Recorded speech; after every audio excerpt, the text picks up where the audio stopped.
Hello CA student, मेरा नाम CA उत्कर्ष सिंह और आज मैं आप लोगों के लिए लेके आया हूं सीए फाइनल का टॉपिक लॉ का the prevention of money laundering act. अरे सर, आज इस टॉपिक के साथ कैसे? देखिए, थ्योरी सब्जेक्ट में कवरेज करना बहुत ही डिफिकल्ट हो जाता है, स्पेशली एग्जाम से एक दिन पहले सर क्या क्या कवर किया जाए, क्या क्या रटा जाए, क्या क्या याद किया जाए उस चीज को लेकर।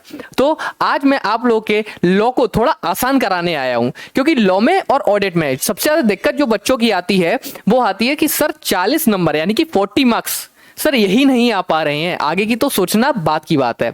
तो 40 नंबर लाने के लिए क्या हमारी स्ट्रेटजी होनी चाहिए, क्या तरीके होने चाहिए, कैसे उस थ्योरी सब्जेक्ट को मैं डील करूं, कैसे डील करूं, तो वो सारी चीजें मैं आपको एक अलग वीडियो में प्रोवाइड करूंगा, जिसमें आप देखिएगा कि कैसे 40 नंबर जो काफी बच्चे जो है वो 40 नंबर ना आने की वजह से भी फेल हो रहे हैं, वो कैसे डील करें उस सिचुएशन से, कैसे 40 नंबर तो कम से कम उनके आने ही चाहिए थ्योरी सब्जेक्ट्स में। इसीलिए मैं आज लॉ को थोड़ा आसान कराने के लिए लॉ का एक ऐसा टॉपिक जो 5 to 8 मार्क्स, कितना बोला मैंने, 5 to 8 मार्क्स आता ही आता है, वो टॉपिक है the prevention of money laundering act 2002। भाई ये चैप्टर बहुत ही बावला है, इसको इसीलिए हम इसको कहते हैं पामला एक्ट, यानी कि पामला एक्ट 2002।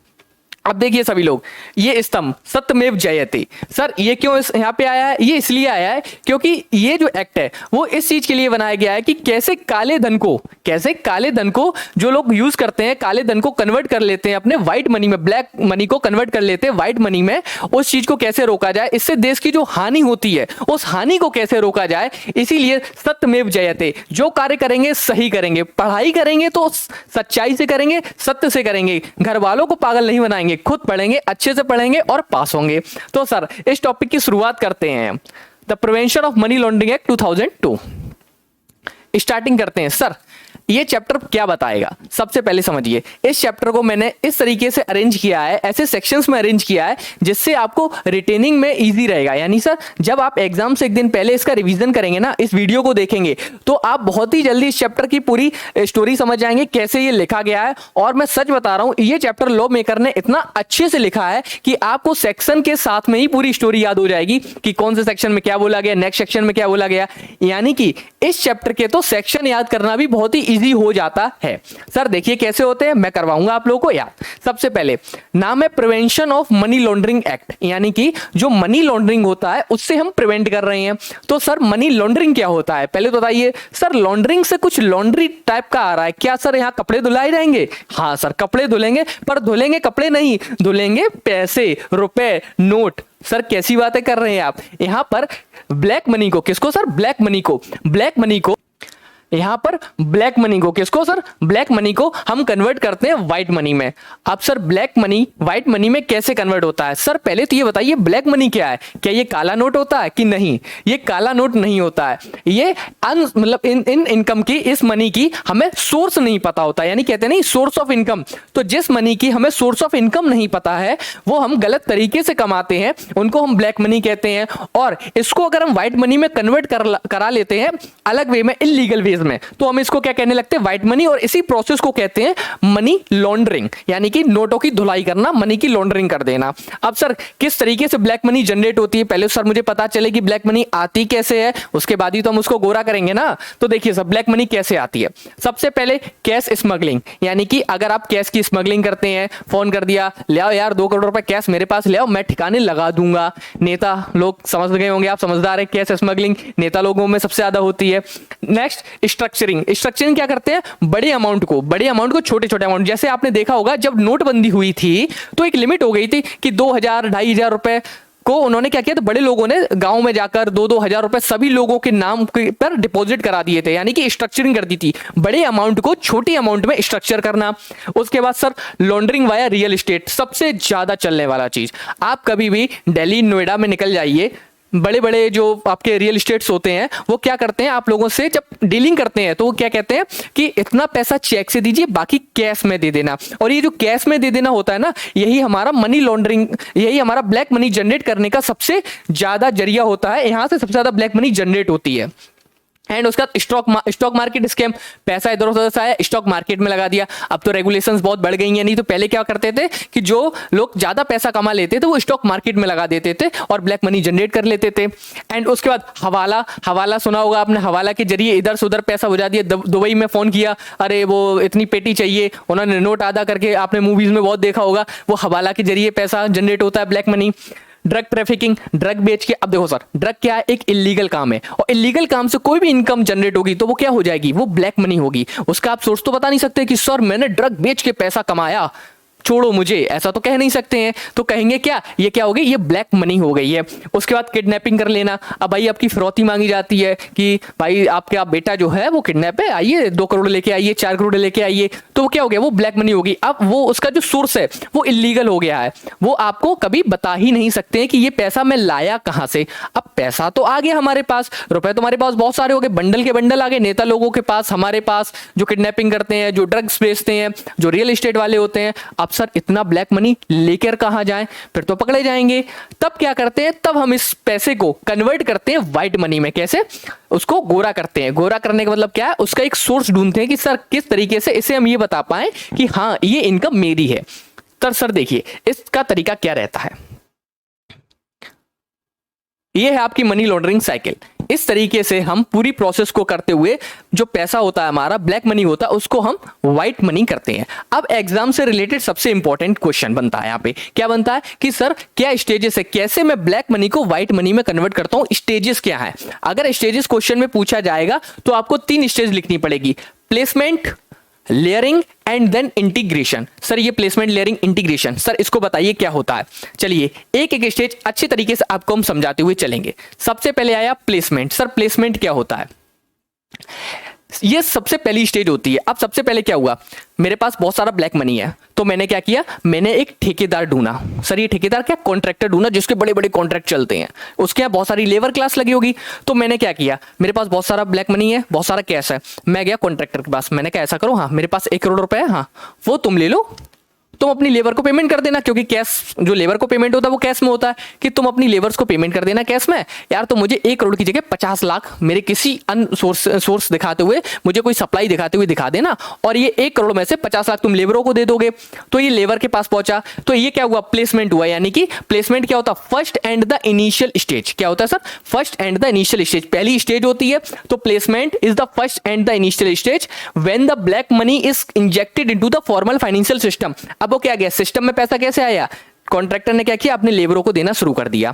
ठीक है, अब क्या होगा, सेकंड स्टेज लेयरिंग। अब क्या होगा, लेयरिंग कैसा रहेगा, ये सेकंड स्टेज होती है, और यहाँ पे सिस्टम में इंजेक्ट हो चुका है मनी। अब जब इंजेक्ट हो चुका है सिस्टम में मनी, तो ये क्या करेगा, अभी स्प्रेड कर दिए गए ओवर ट्रांजेक्शंस में, यानी कि जो हमने लेबर्स को दिए थे, अब लेबर ने क्या किया होगा, लेबर ने गए होंगे अपने घर का राशन लेके आए होंगे, बच्चों की फीस जमा की होगी, ये सारे काम किए। तो क्या हुआ, जो ब्लैक मनी जो पैसा आया था वो पहले मैंने लेयर किया, प्लेस किया उसको, अब मैंने लेयर कर दिया, और लेयर के जैसी लेबरों के पास ये पैसा पहुंचा, लेबरों ने उसे इन्वेस्ट करना कर दिया शुरू, मतलब इन्वेस्ट कैसे, खर्चा करने शुरू कर दिए, एक्सपेंसेस किए। और जैसे एक दुकान वाले के पास गए पैसे, स्कूल वालों के पास गए, फैक्ट्री वालों के पास गए, और जब फैक्ट्री वालों के पास, इन सब लोगों के पास पैसा गया, तो ये पैसा क्या हो गया, ये पैसा इंटीग्रेशन में चला गया, यानी कि 1 नंबर का हो गया। अब इसको हम कह ही नहीं सकते हैं, इसको हम इस तरीके से यूज करेंगे कि भाई ये बिल्कुल लीगल मनी है, बिल्कुल की लीगल मनी है, यानी कि ये थर्ड फाइनेंशियल स्टेज होती है, यहाँ मनी एंटर हो चुका है फाइनेंशियल सिस्टम में।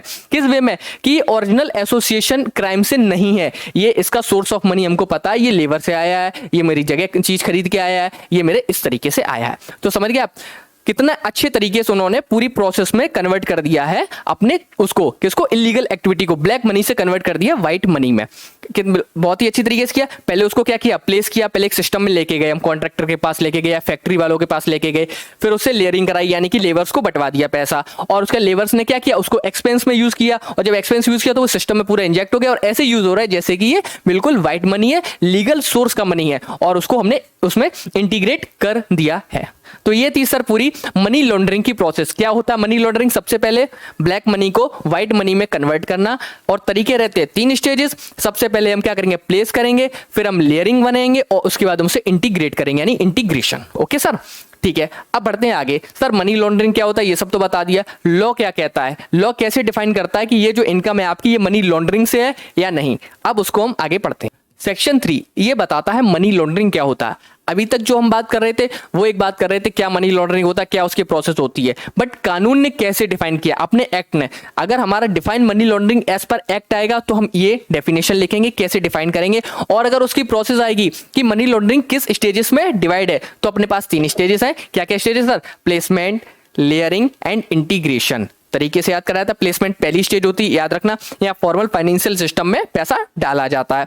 सेकंड आया लेयरिंग। अब इसमें क्या किया, ब्रोकन कर दिया छोटे छोटे पार्ट्स में, लेबर्स क्लास में बांट दिया, फिर उन्होंने जाके यूज किया तो यानी वो इंटीग्रेट हो गया, वो सिस्टम में पैसा चला गया as a legal source of money. ठीक है सर। अब आता है अपना क्या, सेक्शन 3 मनी लॉन्ड्रिंग। अब सेक्शन 3 क्या बोलता है? सेक्शन 3 बताता मनी लॉन्ड्रिंग क्या होती है। तो सर समझिए, whosoever directly or indirectly attempt to indulge or knowingly assist or knowingly is a party or is actually involved in any process or activity connected with the proceeds of crime, sir समझिएगा, including its concealment, possession, acquisition or use and projecting or claiming it as unattended property shall be guilty of offense of money laundering। Sir ये तो definition बोल दी, हमको रटाएंगे कैसे? अब ऐसे रटिए, देखिए सबसे पहले कोई भी इंसान, कोई भी, whosoever, कोई भी, डायरेक्टली या इनडायरेक्टली, सीधे या फिर टेढ़ी तरीके से कहते हैं ना, कुछ लोग सीधे सीधे गलत काम करते हैं, कुछ क्राइम करते हैं, कुछ टेढ़े तरीके से करते हैं। तो डायरेक्टली और इनडायरेक्टली अटेम्प्ट, खुद या तो खुद अटेम्प्ट कर लें, या वो जानते हो कि ये देखो ये गलत काम करने वाला है, उस तरीके से कोई इनकम आए, या खुद अपने तरीके से काम करें उसे, यानी कि attempt to indulge, knowingly assist, या तो किसी की मदद कर रहे हो, या नोइंगली अ पार्टी, या खुद ही इन्वॉल्व हो, खुद ही पार्टी हो उसके, किस चीज के, किसी भी प्रोसेस और एक्टिविटी से, किसी भी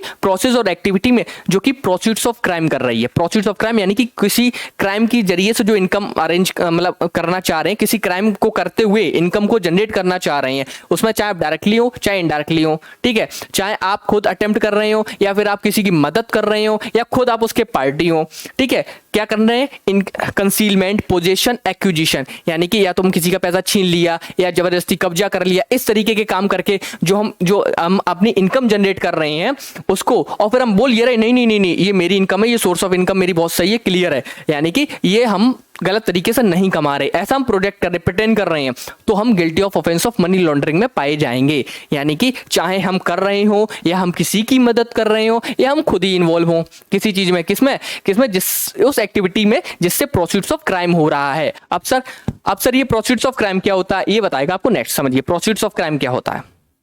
section 2U proceeds of crime की बात करता है।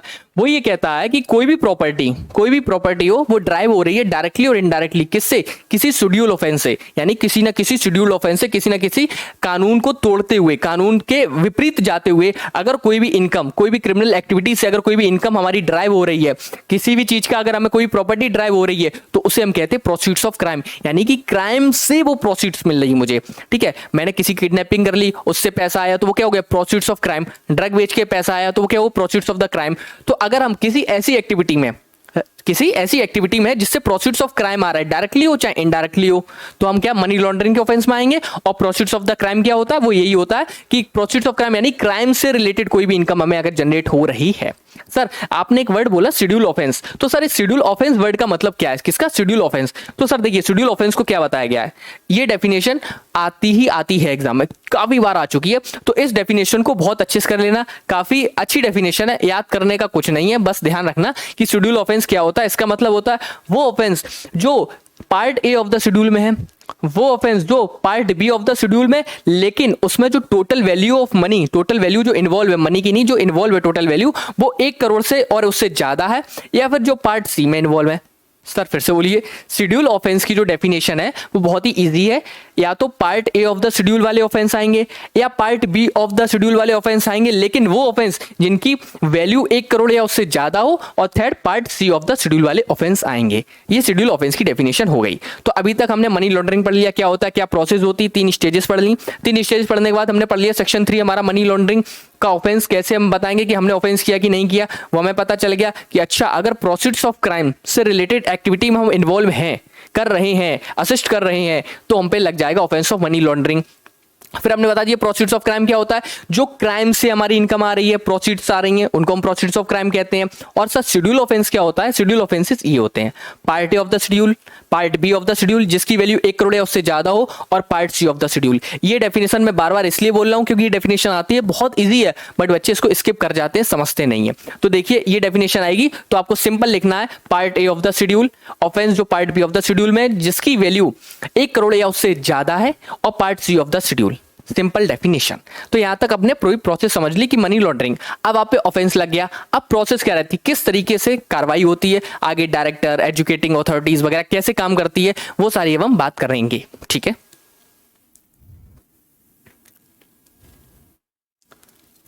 Section number 4। अब सर आपने किया गुनाह, सेक्शन 3 में आप ऑफेंस ऑफ मनी लॉन्ड्रिंग आप पे लग गया, तो सर क्या होगा, अब आपको होगी सजा। तो सर सजा कौन बताएगा, सजा बताएगा section 4 punishment of money laundering act. तो सर सजा क्या है, बहुत इजी सजा है, देखिए मतलब इजी सजा, सजा कम नहीं है, याद करना इजी है, ठीक है ना। तो क्या सजा समझिए सर, सबसे पहले जो भी ऑफेंस कर रहा मनी लॉन्ड्रिंग का वो पनिशेबल रहता है, कैसे, रिगीरियस इंप्रिजनमेंट फ्रॉम 3 to 7 ईयर, और फाइन भी लगेगा। यानी कि अगर आपने ऑफेंस किया मनी लॉन्ड्रिंग का तो 3 से 7 साल तक की रिगीरियस इंप्रिजनमेंट एंड फाइन। तो सर इंप्रिजनमेंट तो सर लॉ में बहुत जगह सुना है, ये रिगीरियस इंप्रिजनमेंट क्या है, कठोर कारावास यानी कि श्रम कारावास। यहाँ पे आप पे काम भी कराया जाएगा जो आपको काम आता होगा, अगर आपको फर्नीचर का काम आता है तो फर्नीचर का काम कराया जाएगा, अगर आपको खाना बनाना आता है तो खाना बनवाया जाएगा। तो सर मनी लॉन्ड्रिंग कभी मत करना, क्योंकि यहाँ सिर्फ इंप्रिजनमेंट नहीं है, यहाँ पर रिगीरियस इंप्रिजनमेंट है, वो भी कम से कम 3 साल और ज्यादा से ज्यादा 7 साल, साथ में फाइन लगेगा। सर ठीक है, तो 3 से 7 तो ठीक है, चलिए हाँ आगे बढ़ते हैं।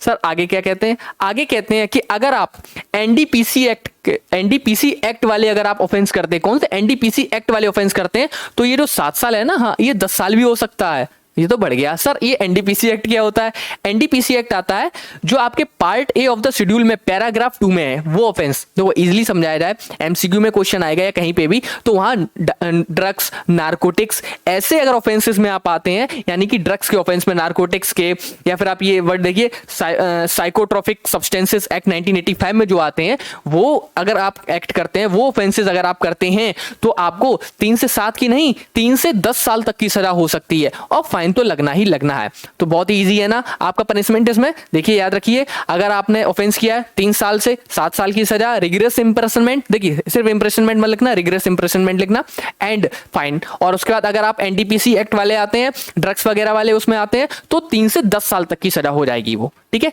तो ये सजा थी और पनिशमेंट सेक्शन 4। सेक्शन 3 बताता है क्राइम क्या है, सेक्शन 4 बताता है सजा क्या है। 3 ने क्राइम बताया, 4 ने सजा बता दी, बात खत्म। 5 बताएगा कैसे, क्या तरीके रहते, कैसे हम पकड़ते हैं, किस तरीके से जाते हैं पूरी प्रोसेस में, वो समझेंगे। तो आते हैं सेक्शन नंबर 5 पे, attachment of the property involve in money laundering act. बहुत ही इंपॉर्टेंट सेक्शन है, बड़ा सेक्शन है, अच्छे से समझेंगे, स्टोरी के तहत समझेंगे और इजिली इसको हम रट लेंगे। सर कैसे, समझिए। सबसे पहले क्या होता है इसमें, डायरेक्टर, सबसे पहले यहाँ पे जो पूरी प्रोसेस होती है वो डायरेक्टर करेगा, और डायरेक्टर कौन सा, कोई छोटा मोटा डायरेक्टर नहीं, डायरेक्टर और any other officer not below the rank of deputy director, यानी कि डायरेक्टर होगा या कोई और ऑफिसर भी जिसकी रैंक डिप्यूटी डायरेक्टर से कम नहीं होगी। अगर उसको रीजन टू बिलीव होगा, क्या होगा, उसको बिलीव है नहीं कुछ तो गड़बड़ है, या फिर उसके पास मटेरियल इन हिज पोजीशन होंगे, यानी कि एविडेंसेस होंगे, तो वो क्या कर सकता है, क्या एविडेंस होंगे, ये कि किसी पर्सन के पास position of proceeds of crime है, यानी कि क्राइम से जनरेट जो इनकम है उसका पोजीशन है उसके पास, या फिर वो पर्सन जो है वो कमिट कर चुका शेड्यूल ऑफेंस, शेड्यूल ऑफेंस पढ़े थे ना, 3 होते हैं, part A, part B, part C, वो कमिट कर रखा है, या फिर वो लाइकली कंसील, ट्रांसफर और डेल्ट कर रहा है within any manner which result in frustrating and proceeding related to confiscation of such proceeds of the crime. यानी कि कहने का मतलब बहुत सिंपल है, डायरेक्टर और एनी अदर ऑफिसर, ठीक है। एनी अदर ऑफिसर में कौन आ सकता है, not below the rank of deputy director, ठीक है। अगर उनको रीजन टू बिलीव है, यानी उनको लग रहा है नहीं कुछ तो गड़बड़ है दया, कुछ तो गड़बड़ है दया, या फिर उनके पास मटेरियल इन पोजीशन है और उनको लग रहा है क्या कि वो अगर हम इनको नहीं पकड़ेंगे, अगर इनके हम कॉन्फिस्केट नहीं करेंगे तो हो सकता है ये प्रॉपर्टी को गलत यूज कर सकें, तो वो क्या कर लेंगे, तो वो ऑर्डर देंगे राइटिंग में ऑर्डर देंगे और उस प्रॉपर्टी को प्रोविजनली अटैच कर लेंगे for a period not exceeding 180 days के लिए। यानी कि सिंपल सा सीन है, डायरेक्टर और any other officer not below the rank of deputy director, उनको क्या हुआ, रीजन टू बिलीव हुआ, नहीं दया कुछ तो गड़बड़ है, या फिर क्या हुआ, उनके पास मटेरियल इन हिज पोजीशन है, यानी कि उनके पास कुछ ना कुछ एविडेंस है और उनको लग रहा है कि ये जो प्रॉपर्टी है ना, ये ट्रांसफर हो सकती है, कंसील हो सकती है, डेल्ट हो सकती है, कि हम इसको कॉन्फिस्केट ना कर पाए, उससे पहले ही हटा देंगे, तो वो उसे क्या करेंगे, वो प्रोविजनली अटैच कर लेंगे। यानी कि आप समझदारी दिखाएंगे तो वो आपसे ज्यादा समझदार है और आपकी प्रॉपर्टी को प्रोविजनली अटैच कर लेंगे। कितने दिन के लिए? नॉट मोर देन 180 डेज के लिए, यानी कि कम से कम 180 दिन के लिए तो वो कर ही लेंगे। और 180 दिन से ज्यादा अगर उन्हें करना होगा तो उसकी आगे प्रोसेस है वो हम समझेंगे। यानी कि 180 दिन तक के लिए वो आपकी प्रॉपर्टी को प्रोविजनली अटैच कर सकते हैं। ठीक है सर, ठीक है। अब सर क्या कंडीशंस है, कौन सी जगह पे ऐसा हो सकता है? नहीं, अटैचमेंट पॉसिबल नहीं है, क्योंकि सेक्शन 5 ने पहले तो हमें बोल दिया कि डायरेक्टर और डिप्टी डायरेक्टर और डायरेक्टर और any other officer not below the rank of deputy director कभी भी प्रोविजनली अटैच कर सकते हैं अगर उनको वो सारी मटेरियल पोजीशन हो गया या फिर रीजन टू बिलीव हो गया। बट सर कुछ सिचुएशन ऐसी दे रखी हैं जहां पर हमको ये याद रखना पड़ेगा कि अगर ये कार्य नहीं हुए तो आप प्रोविजनली अटैच नहीं कर सकते हैं। सर वो कार्य कौन से? समझिए। सबसे पहले रिपोर्ट फॉरवर्ड होनी चाहिए मजिस्ट्रेट को। ऐसा होता है अगर आपने कुछ गलत कमाया तो आपके घर पे डायरेक्टर गया, छापा मारा उसने, अच्छा छापा मारा और उसने कहा नहीं ये प्रॉपर्टी गलत है, तो डायरेक्ट आपकी वही प्रॉपर्टी जब्त नहीं कर ली जाएगी। अब ये रिपोर्ट जो है वो फॉरवर्ड की जाएगी किसी मजिस्ट्रेट को, जो उस एरिया का मजिस्ट्रेट होगा उसको वो की जाएगी, फॉरवर्ड की जाएगी। तब वो बोलेगा हाँ ठीक है आप उसको प्रोविजनली अटैच कीजिए जाके। ठीक है। सेकंड क्या है, या फिर आपके पर्सन, आपका कोई पर्सन हो या फिर कोई ऑफिसर हो, वो क्या कर रहा हो, वो फाइल कर दिया, उसने क्या फाइल कर दिया हो मजिस्ट्रेट के सामने कोई कंप्लेन की, नहीं सर ऐसे ये प्रॉपर्टी जो है वो गड़बड़ है, इसमें कुछ दिक्कत हो सकती है। या फिर किसी और लॉ में सिमिलर लॉ में किसी सिमिलर रिपोर्ट जो है किसी और लॉ में उसकी हमने फाइल कर रखी हो, यानी पीएमएलए में नहीं किसी और एक्ट के तहत कि नहीं ये जो प्रॉपर्टी है वो गड़बड़ है। तो अगर ये तीन चीजें हो रही हैं तभी आप क्या कर सकते हैं, आप उसकी प्रोविजनली अटैच कर सकते हैं, नहीं तो नहीं। यानी कि मजिस्ट्रेट के सामने तो आपको उसकी पेश करनी ही पड़ेगी। तो इन तीन को अच्छे से याद कर लेना कंडीशंस, क्योंकि अटैचमेंट की कंडीशन अमेंडमेंट में भी आई थी, तो हो सकता है ये पेपर में इस बार पूछा जाए। एग्जाम के लिए बहुत ही इंपॉर्टेंट सेक्शन है कि कौन कौन से ऑर्डर मेड नहीं हो सकते अटैचमेंट के अगर शेड्यूल ऑफेंस के रिलेशन में ये काम नहीं हुए। कौन से काम? सबसे पहले तो रिपोर्ट फॉरवर्ड कर दो मजिस्ट्रेट को अंडर सेक्शन 173, उसके बाद कंप्लेन जो है वो फाइल हो चुकी हो, कहां पे? Person authorised to investigate to offence mention in schedule before magistrate, और थर्ड सिमिलर रिपोर्ट किसी और एक्ट में किसी और लॉ में हम ऑलरेडी दे चुके हैं। अगर इन तीन में से कोई भी एक काम हो गया, ठीक है, प्रोविजनली अटैच कीजिए और आगे बढ़िए। ठीक है सर, तो अब हम भी आगे बढ़ते हैं। आगे बढ़ के क्या करेंगे समझिए सर। अभी थोड़ी देर पहले हम लोगों ने बोला था कि 180 डेज वाला सिस्टम, कि 180 डेज के लिए वो क्या कर लेंगे, प्रोविजनली अटैच कर लेंगे और उससे ज्यादा नहीं कर सकते हैं। लेकिन सर जब ये 180 डेज हम कैलकुलेट करेंगे ना, काउंट करेंगे, तो अगर इसमें हाई कोर्ट पे उसी समय किसी ने हाई कोर्ट में स्टे लगा दी होगी तो वो वाला पीरियड एक्सक्लूड कर देंगे, यानी कि स्टे इन हाई कोर्ट वाला पीरियड को हम एक्सक्लूड कर देंगे 180 डेज में से।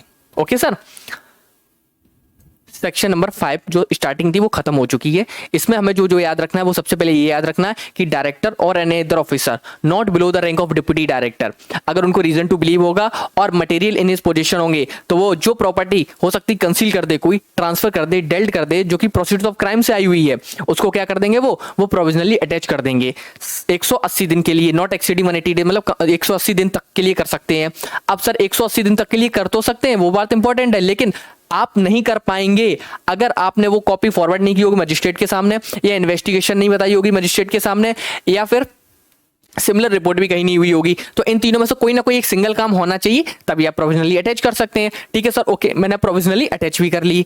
अब उसके बाद क्या हुआ कि जो 180 दिन का जो टाइम पीरियड है, अब लोग क्या करते हैं, स्टे ले आते हैं, क्योंकि मैंने बोला 180 दिन से ज्यादा आप हाई कोर्ट में 180 दिन से ज्यादा प्रोविजनली अटैच नहीं कर सकते हैं। लोग बहुत समझदार हैं यहाँ पे, कानून को तो भाई अच्छे से खेलते हैं कानून के साथ, तो लोग क्या करेंगे, हाई कोर्ट में स्टे ले आए। अब लोग स्टे ले आए, स्टे चली लंबे समय तक के लिए और 180 दिन का पीरियड खत्म हो गया, उन्होंने क्या प्रोविजनली अटैचमेंट प्रॉपर्टी को फिर से वापस ले लिया। नहीं, उस पीरियड को हम स्टे हाई कोर्ट के पीरियड को हम एक्सक्लूड कर देंगे। क्या कर देंगे, एक्सक्लूड कर देंगे।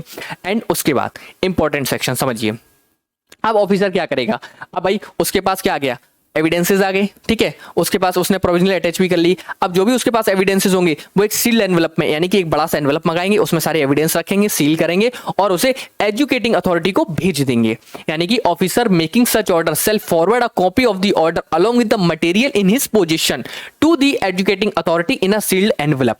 देखिए समझ रहे हैं पूरी प्रोसेस कितने अच्छे से चल रही है। पहले उन्होंने रीजन टू बिलीव किया, एविडेंस मिले, शांति से 180 दिन के लिए उन्होंने प्रोविजनली अटैच कर ली और सारे ऑर्डर के साथ सारे एविडेंसेस प्रोसेस के साथ उसको सील्ड एनवलप में बंद किया चुपचाप से और एजुकेटिंग अथॉरिटी को भेज दी कि लो भैया अब आप इसको संभालो।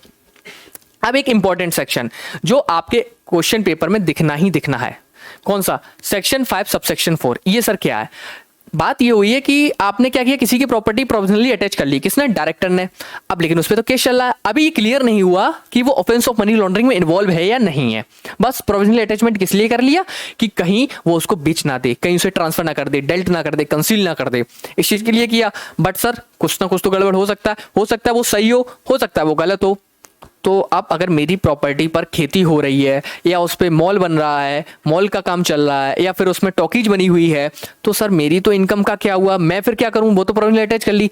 तो सरकार ने एक बात कही कि जो प्रोविजनली अटैच हुई ना प्रॉपर्टी, उसका आप इंजॉयमेंट कर सकते हैं, यानी कि जब तक क्लियर नहीं हो जाता है कि ये प्रोसीड्स ऑफ द क्राइम से आई है, जब तक ये ऑफेंस ऑफ मनी लॉन्ड्रिंग में नहीं क्लियर हो जाता है, तब तक आप उसका एंजॉय ले सकते हैं। ये एमसीक्यू में जरूर दिखेगा और एग्जाम में भी आपका सब्जेक्टिव में भी आता ही आता है। तो समझिए क्या बोला कि provisionally attachment of the property shall not prevent the person interested in the enjoyment of the immovable property attached under subsection 1 from such enjoyment, यानी कि उसको प्रिवेंट नहीं कर सकते एंजॉयमेंट से, एंजॉयमेंट करने दो उसको, इसका यूज करने दो। हाँ, ट्रांसफर नहीं कर सकता, कंसील नहीं कर सकता, डेल्ट नहीं कर सकता, बट उस पर जो वर्किंग चल रही है वो कंटिन्यू कर सकता है।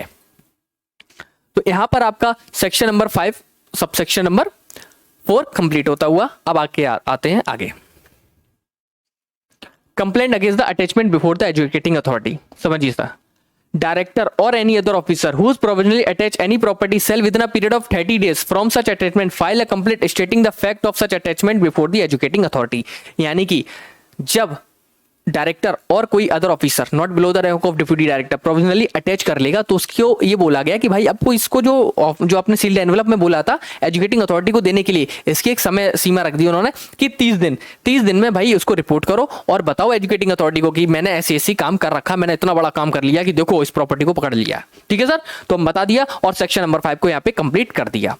देखिए पूरा चैप्टर समझिए, लाइन से लगाते हुए चलिएगा, पेपर में बहुत आसानी रहेगी। सबसे पहले मनी लॉन्ड्रिंग क्या होता है, उसकी 3 स्टेजेस होती हैं। 3 स्टेजेस के बाद हमने बताया सेक्शन 3 बताता मनी लॉन्ड्रिंग क्या होता है, डेफिनेशन बता दी। अब उसमें 2 वर्ड्स आते कि प्रोसीड्स ऑफ क्राइम वो क्या होता है, वो भी मैंने पढ़ा। उसके बाद मैंने पढ़ा शेड्यूल ऑफेंस क्या होता है। जब ये सब पता चल गया, मनी लॉन्ड्रिंग में कैसे इंसान पकड़ा जा सकता है वो पता चल गया। उसकी पनिशमेंट ठीक अगले सेक्शन नंबर 4 में, पनिशमेंट में याद रखना रिगीरियस इंप्रेसनमेंट है, सिंपल इंप्रेसनमेंट लिख के मत आइएगा, रिगीरियस इंप्रेसनमेंट। यही वर्ड जो होते हैं ये मार्क्स दिलाते हैं और ये नहीं लिखोगे तो कटते भी हैं। तो रिगीरियस इंप्रेसनमेंट है, सेक्शन 4 ने बताया। 5 ने फिर बताया क्या प्रोसेस रहती है। डायरेक्टर और any other officer not below the rank of deputy director को अगर दिक्कत लगी कि नहीं कुछ गड़बड़ है दया, और अगर उनके पास एविडेंस आ गए, वो प्रोविजनली अटैच कर लेते। कर इसलिए लेते हैं कहीं आप उसे ट्रांसफर ना कर दें, डेल्ट ना कर लें, कंसील ना कर लें। ठीक है, उन्होंने क्या किया, प्रोविजनली अटैच कर ली। ज्यादा से ज्यादा 180 दिन के लिए कर सकते हैं, पर लोग बहुत होशियार हैं, हो सकता है हाई कोर्ट की स्टे ले आए तो उस टाइम पीरियड को हम एक्सक्लूड कर देंगे। भाई उसको तो हमने एक्सक्लूड कर दिया। ठीक है, आगे आते हैं। अब वो क्या करेगा, जिस इंसान के पास जो रिपोर्ट करेगा, जो मतलब प्रोविजनली अटैच करेगा, वो नहीं कर सकता है अगर उसने मजिस्ट्रेट के सामने कॉपी नहीं दी है, या फिर उसने इन्वेस्टिगेशन की रिपोर्ट मजिस्ट्रेट के सामने से फाइल नहीं की है, या फिर किसी सिमिलर उसमें एक्ट में भी किसी में भी उसने कोई रिपोर्ट नहीं की है। ऐसा नहीं, आपको कहीं ना कहीं मजिस्ट्रेट के सामने लेके जाना पड़ेगा, किसी न किसी लॉ में के सामने लेकर जाना पड़ेगा। सर ये प्रोसेस भी हो गई। अब मैंने प्रोविजनली अटैच कर ली, तो सर अब आपको सील्ड एनवलप में सारे एविडेंस के साथ एजुकेटिंग अथॉरिटी को भेजना पड़ेगा। 30 दिन के अंदर भेज दो दादा, नहीं तो दिक्कत हो जाएगी। अब मैंने 30 दिन के अंदर भेज भी दिया, बट सर आप जो अटैचमेंट कर रखे, प्रोविजनली अटैच कर रखे प्रॉपर्टी का, हो सकता है उससे कोई ना कोई उसकी सोर्स ऑफ इनकम आ रही है। अब भाई अभी प्रोविजनली अटैच किया है, पकड़ा नहीं गया है, तो जब तक वो पकड़ा नहीं जाएगा तब तक वो उसका एंजॉयमेंट लेगा, प्रॉपर्टी को वो यूज कर सकता है, ट्रांसफर डेल्ट नहीं कर सकता है। तो इसके साथ पूरी प्रोसेस हमारी याद हो गई हमको। ठीक है सर, अब हम पहुंचते हैं आगे। अब एजुकेटिंग अथॉरिटी के पास एनवलप आ चुका है, सेक्शन 8 को खोल चुका है। देखिए सर कैसे, सेक्शन 8 अब समझिए sir. Educating authority reason to believe that any person has commit offense of under section 3 or in possession of proceeds of the crime। तो क्या हुआ, अब एजुकेटिंग अथॉरिटी ने भाई एनवलप खोला, उसने कहा ना ना ना ना दया सही कह रहा था, गड़बड़ तो है, प्रोसीड्स ऑफ क्राइम तो है, मनी लॉन्ड्रिंग तो यहाँ हुआ है। तो अब क्या करेगा, वो सबसे पहले नोटिस देगा नॉट लेस देन 30 डे का पर्सन को, और कॉल करेगा आ जाओ बाबू सामने आओ और बताओ क्या घपला किया है आपने। अब सर ऐसे कैसे बोलेगा, क्या पूछेगा, वो कुछ सवाल पूछेगा। क्या सवाल पूछेगा समझिए, कि ये जो प्रॉपर्टी है ये सोर्स क्या था, यानी कि कुछ तो प्रॉपर्टी जो आपने खरीदी है, ये जो इनकम है इसका सोर्स क्या है, source of the income, earning क्या है, एसेट क्या है, जो कि प्रॉपर्टी आपकी इंक्लूड है किसमें, मनी लॉन्ड्रिंग में। तो सब समझ रहे हैं मैंने क्या बोला था, किडनैपिंग से कमाई हुई इनकम इलीगल सोर्स हो गया। तो यहां जैसे ही बोलेगा अरे सर कुछ नहीं, किडनैप किया था पैसा आ गया, तो सिर्फ वो धर लेगा अच्छे से कि आ जाओ बेटा तुम मनी लॉन्ड्रिंग में इन्वॉल्व हो, 3 साल से 7 साल या 3 साल से 10 साल। तो इसीलिए मैंने क्या बोला था स्टार्टिंग में कि सोर्स ऑफ इनकम मेरा क्लियर होना चाहिए, इलीगल नहीं होना चाहिए। तो इसीलिए एजुकेटिंग अथॉरिटी को जैसे ही लगा कि नहीं प्रॉपर्टी जो है वो गड़बड़ है, मनी लॉन्ड्रिंग में कुछ ना कुछ गड़बड़ी हुई है इस उसमें प्रॉपर्टी में, तो उसने क्या किया, नोटिस दिया नॉट लेस देन 30 डे का, ठीक है। और उन्होंने कॉल किया कि आ जाओ बाबू जवाब दो कि इसका सोर्स ऑफ इनकम क्या है, अर्निंग क्या है, किसका, उस प्रॉपर्टी का जो आपकी इन्वॉल्व है मनी लॉन्ड्रिंग में, ठीक है। साथ में सोकोज नोटिस दिया क्या कि यही, अब देखिए सोच बात है, चोर 1 रुपए की चोरी करे और उसके घर पे 1 करोड़ रुपए हो तो क्या होगा, नहीं नहीं साला 1 करोड़ पूरा का पूरा चोरी से है, ठीक है, समझ रहे हैं। तो उसको ऐसी सोकस नोटिस उन्होंने दे दिया कि सुनिए ये प्रॉपर्टी साथ में क्यों ना मैं आपकी सारी प्रॉपर्टी को जब्त कर लूं, सबको मानूं कि ऑफेंस ऑफ मनी लॉन्ड्रिंग है। तो पहले तो उन्होंने कॉल किया कि इस प्रॉपर्टी का सोर्स ऑफ इनकम बताओ और सोकस नोटिस दे दिया, क्या दे दिया, सोकस नोटिस दे दिया कि Y all or any of such properties should not be declared to be the properties involved in the money laundering and confiscated by the central government। कि क्यों ना आपकी सारी की सारी प्रॉपर्टी को मैं मनी लॉन्ड्रिंग का मानूं सोर्स ऑफ इनकम और इसको मैं कॉन्फिस्केट कर दूं। कितना प्यारा सेक्शन है, समझ रही हैं, पूरी लाइन से चल रहा है। एजुकेटिंग अथॉरिटी को एनवलप मिला, उसने कहा कुछ तो गड़बड़ है, रीजन टू बिलीव है, उसने कॉल किया, नोटिस दे दिया 30 दिन का कि आओ सामने बताओ इस प्रॉपर्टी का सोर्स ऑफ इनकम क्या है, ये कहां से कमाई है, इसका आने का कारण क्या है और वजह क्या और किस तरीके से आई है। और साथ में ये बोल दिया कि बाबू ये प्रॉपर्टी तो है ही, बाकी की प्रॉपर्टी भी क्यों ना आपकी हम कॉन्फिस्केट कर लें, क्यों ना ऐसा माना जाए कि ये भी मनी लॉन्ड्रिंग में इन्वॉल्व है, ठीक है सर। अब एजुकेटिंग अथॉरिटी क्या करेगा, आफ्टर कंसीडरिंग द रिप्लाई, उन्होंने सवाल पूछा, अब इन्होंने जवाब दिया, तो उस जवाब को वो क्या करेगा, कंसीडर करेगा, यानी कि here the agreed person and the director और any other authorised officer by him in his behalf, ठीक है। वो उनकी सुनेगा, उनकी जो वो होगी रिप्लाई होगा वो पढ़ेगा अच्छे से और सारे मैटर को उसमें लेते हुए, उसमें डिसाइड करते हुए सब कुछ ले लेगा, सारी पोजीशन ले लेगा, सारे एविडेंसेस ले लेगा, ठीक है, सारे मटेरियल एविडेंसेस ले लेगा और साथ में उनका जवाब भी सुन लेगा। अब उसको सब कुछ पता चल गया कि अच्छा ऐसा ऐसा ऐसा ऐसा हुआ है, ठीक है। अब क्या करेगा, अब एजुकेटिंग अथॉरिटी डिसाइड करेगा कि प्रॉपर्टी इन्वॉल्व है मनी लॉन्ड्रिंग में, तो वो ऑर्डर कर देगा कि अटैचमेंट कर दो, ठीक है। अगर नहीं है तो रिटेन कर दो, और जो भी होगा वो अब हम आगे चल के पीरियड पूरी प्रोसेस समझेंगे कि कैसे करेगा। तो अगर उसको लगा कि नहीं नहीं नहीं इन्वॉल्व है, इसका जो रिप्लाई है वो ठीक नहीं है, कुछ तो गड़बड़ है, तो वो क्या कर देगा, तो उसको जो वो है अपनी प्रॉपर्टी उसको वो कॉन्फिस्केट कर लेगा, यानी कि फाइनल अटैचमेंट हो जाएगा यहाँ पे। और जो फाइनल अटैचमेंट होगा वो आपका 365 दिन के लिए हो जाएगा। तो समझिए, पूरी सेक्शन को पढ़िए अच्छे से। Where the adjudicating authority decide that any property is involved in money laundering, he shall, by an order in writing, confirm the attachment of the property or retention of the property or record seized or frozen under section 17 or section 18 and record a finding to that effect। समझ गए, हो सकता है उसको seize कर ले और हो सकता है उसको रिटेन कर दे, ठीक है।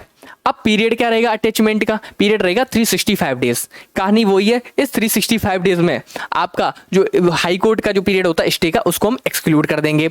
यहां तक कहानी पूरी हमें समझ में आ गई। अब समझिए आगे की कहानी, सबसे इंपॉर्टेंट।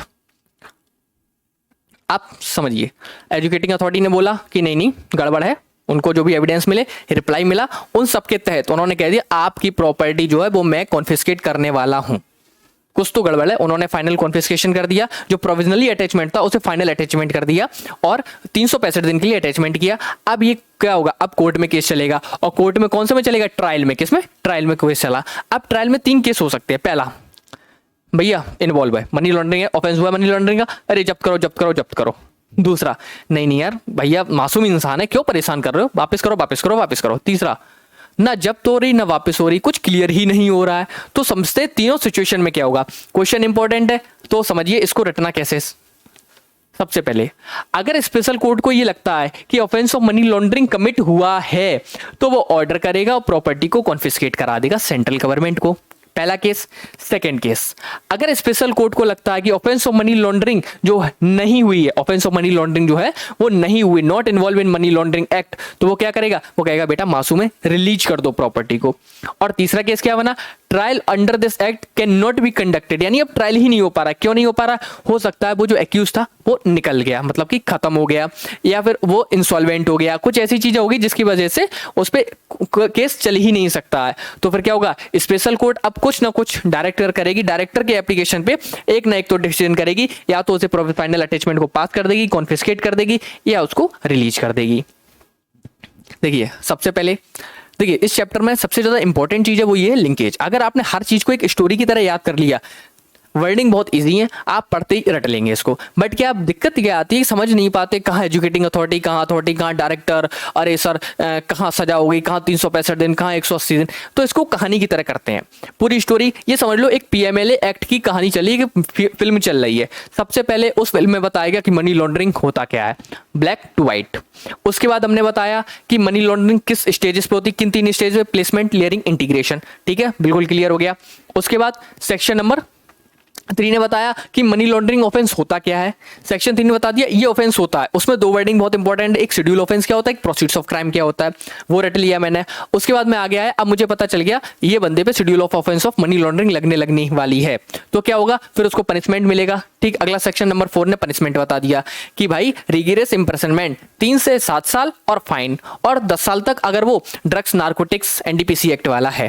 ठीक है सर, सजा हो गई। अब सजा तो बता दी, पर प्रोसेस क्या रहती है। सेक्शन नंबर 5 में सबसे पहले प्रोसेस आती है, जिसमें बोलता है डायरेक्टर और any other officer not below the rank of deputy director को लगा दया कुछ गड़बड़ है, तो वो क्या कर लेगा, प्रोविजनली अटैच कर लेगा प्रॉपर्टी को। नहीं कर सकता अगर मजिस्ट्रेट के सामने नहीं ले गया, या फिर वही जो आपके हमने 3 एक्सेप्शंस बताई उनको अच्छे से कर लेना। उसके बाद वो जो 180 दिन का पीरियड है उसमें से जो अगर स्टे ले ली किसी हाई कोर्ट में, तो वो एक्सक्लूड कर ली जाएगी, और उस प्रॉपर्टी का इंजॉयमेंट प्रॉपरली लेगा कौन, वो वाला बंदा जिसके खिलाफ ये केस चल रहा है। क्यों, क्योंकि अभी फाइनल नहीं हुआ है, तब तक वो इंजॉयमेंट ऑफ द प्रॉपर्टी ले लेगा। एंड आफ्टर उसके बाद क्या करेगा, वो जो डायरेक्टर है वो सील्ड एनवेलप में सारी केसेस की फाइल को पूरे एजुकेटिंग अथॉरिटी को ट्रांसफर कर देगा, जिसकी भी एक टाइम लिमिट है 30 दिन की।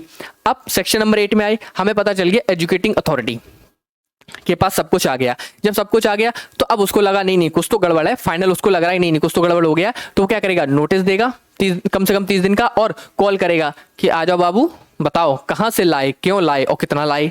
तो बता देगा कि भैया सोर्स ऑफ इनकम क्या है, ये सब बातें सुनेगा।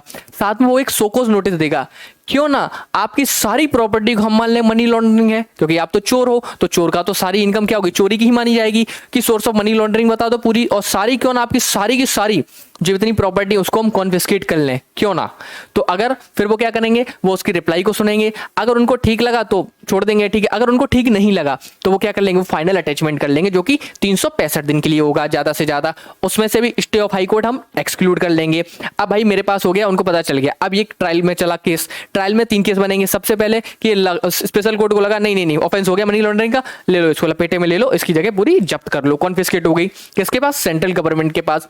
नेक्स्ट केस क्या है, नहीं बाबू बेचारा ईमानदार मासूम इंसान को परेशान ना करो, रिलीज कर दो प्रॉपर्टी। और तीसरा केस जिसके खिलाफ चल रहा था केस वही निकल गया। अब जब वही निकल गया तो केस ही क्या बढ़ेगा आगे। तो अब यहाँ पे कोर्ट क्या है, अपने हिसाब से एप्लीकेशन के बेसिस पे एविडेंसेस के तौर पे या तो उसे रिलीज कर लेगी या फिर उसको कॉन्फिस्केट कर लेगी। ये सारे काम होने के बाद फिर हम चलेंगे आगे।